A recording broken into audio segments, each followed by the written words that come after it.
Hey guys to dealers, learn how to pin comments on your Facebook post. So if you guys have a specific Facebook post that what you wanna, go ahead and pin a specific comment on that specific Facebook post. In this video tutorial, I'm gonna teach you guys how to do that step by step, so please watch this video until the end to find out how. Alright guys, so what we need to do first is to go ahead and locate that specific Facebook post that you guys want to go ahead and pin a specific comment of. What I want you guys to do is to go over onto that specific Facebook post. Choose the specific comment that you want. You guys want to go ahead and pin, and I want you to go ahead and basically long press on that specific comment. Now the option for you guys to pin the comment should be located right here, but if you cannot still locate where that option is to pin this comment, maybe because it's not gonna be available on this specific Facebook post or on your profile, what we can do to actually pin some specific Facebook posts on here is to go ahead and try this out over on some specific posts that you post on specific Facebook groups. Now arguably,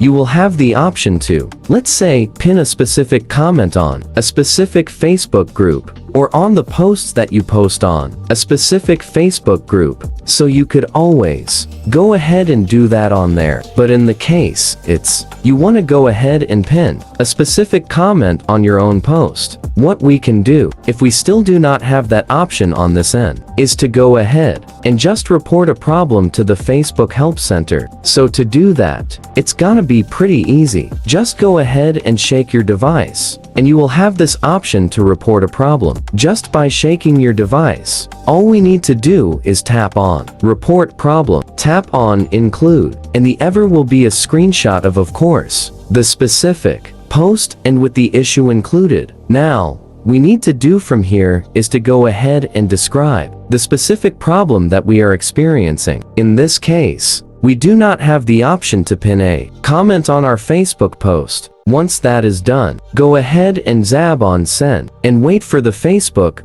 developers and customer service support to contact you in a few business days, and hopefully they will give you a solution to your problem. That's all for this video guys. Thank you guys for watching. Please like this video and subscribe as all if you guys have learned something, and I'll see you guys on the next video.